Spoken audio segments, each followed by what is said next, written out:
Surge Protector Device SPD T485105. Surge Protector ini adalah produk yang didesain oleh Axial Labs, diproduksi oleh Triple Hex, dan sudah tersertifikasi oleh komunitas Modbus Indonesia.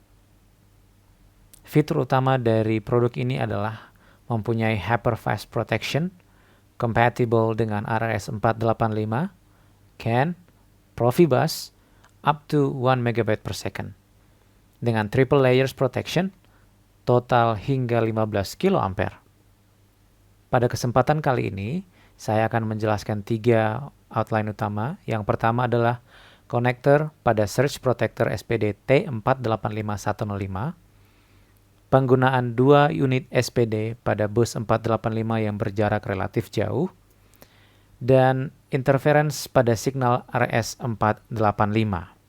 Untuk yang pertama, konektor pada Surge Protector SPD T485105. Untuk mengetahui konektor, kita juga bisa melihat bagian-bagian utama dari alat Surge Protector device ini. Dengan bus terminal yang berwarna orange yang cenderung akan terjadi surge di bagian ini, kita akan menjelaskan 2 perbedaan pada 2 jenis instalasi. Pada kabel bus terminal yang panjang, yang kemungkinan akan melewati motor, trafo, panel distribusi, tergantung pada situasi pemasakan panel dan peralatan tertentu yang terhubung kepadanya. Dan yang kemudian adalah dengan jarak yang pendek, di mana RTU, master dan slave, berada pada panel yang sama. Earth terminal sangat perlu untuk dihubungkan agar dapat membuang muatan surge yang terjadi. Two-step surge protection, limiting impedance,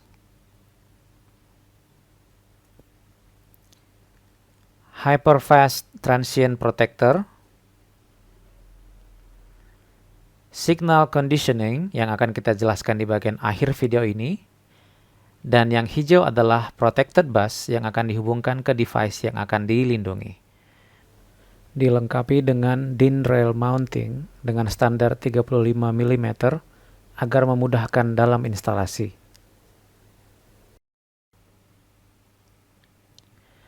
Penggunaan 2 unit SPD pada bus 485 yang berjarak relatif jauh. Berikut ini adalah diagram sebagai contoh penggunaan 2 SPD. Kita bisa melihat di sini ada 2 panel, panel pertama dan panel kedua, di mana kabel yang berwarna orange ini merupakan adalah RS485 bus. Di sini kita dengan asumsi ini adalah surge sensitive area dan juga bisa berada di outdoor, ya, di mana surge sensitive area berarti akan ada kemungkinan hal-hal yang akan melewati kabel ini, bisa saja seperti motor, trafo, panel distribusi, dan hal-hal lainnya. Pada instalasi ini kita bisa melihat di panel pertama dipasangkan SPD dan di panel yang kedua juga dipasangkan SPD. Panel bus RS485 pada panel 1 dan panel 2 masing-masing dilindungi oleh SPD T485105. Pertanyaannya adalah, mengapa perlu menggunakan 2 SPD pada bus 485 dengan jarak yang relatif jauh? Kita akan membahas dengan menggunakan contoh berikut. Berikut ini adalah tabel resistensi pada kabel dengan jarak 1000 feet atau kurang lebih 300 meter, dan pada kesempatan ini kita akan menggunakan kabel AWG22 sebagai contoh, di mana resistensinya adalah 16,14 ohm. Sebagai contoh, pada diagram surge sensitive area atau bagian outdoor menggunakan kabel AWG22 pada 1000 kaki atau kurang lebih 300 meter. Resistensinya adalah 16,14 ohm. Maka, jika ada surge dengan arus 1 kA atau 1000 ampere yang melintasi kabel antara titik A dan B dengan jarak 300 meter, maka beda potensial antara titik A dan B adalah 16.000 volt atau 16 kV. Sehingga nilai resistensi per meter kabel AWG22 adalah 0,0533 ohm. Jadi, tegangan yang terukur pada kabel AWG22 saat dilewati arus 1000 ampere adalah 53,3 volt per meter. Di sini kita menggunakan 1 kA sebagai contoh dari rating maksimum up to 15 kA yang bisa disupres pada SPD T485105.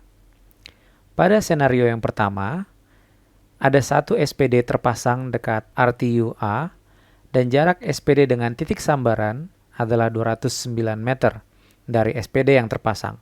Maka lonjakan yang terukur antara titik sambaran atau surge ke SPD adalah 11.139,7 volt.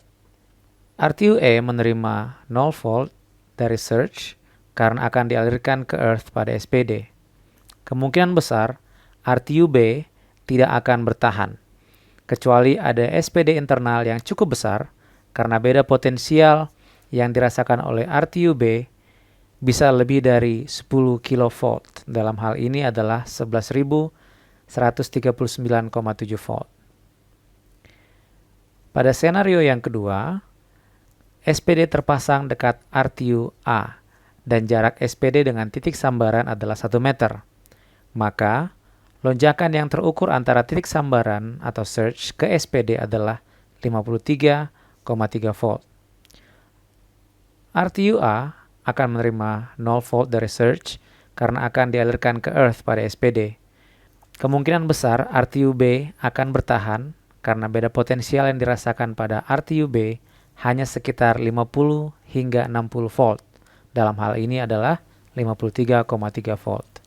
Maka di sini kita dapat mengkonklusikan, yang pertama, pada jarak yang jauh, jika salah satu saja dari titik RTU slave atau master yang terpasang pada SPD, maka hanya pada RTU yang terpasang SPD saja yang pasti akan terlindungi dari surge. Karena itu, jika jarak atau panjang kabel RS485 yang cukup panjang, sebaiknya menggunakan SPD pada masing-masing titik.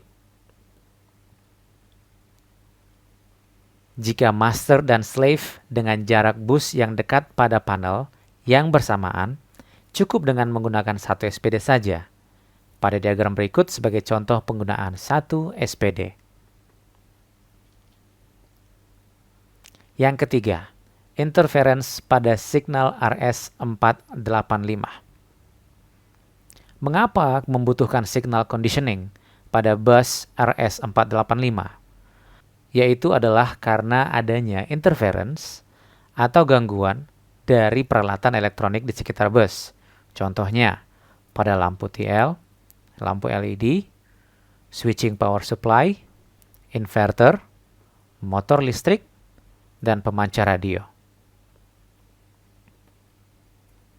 Maka kita bisa melihat fungsi signal conditioning pada RS485 bus. Berikut ini adalah contoh fungsi dari signal conditioning yang terdapat pada SPD T485105, di mana signal yang terinterference pada bus RS485 dapat diminimalisir sehingga potensi error pada data yang dikirim menjadi sangat kecil. Demikian beberapa hal yang dapat saya sampaikan pada kesempatan hari ini mengenai fitur, fungsi, dan instalasi dari SPD T485105. Untuk atensi yang diberikan, saya ucapkan terima kasih.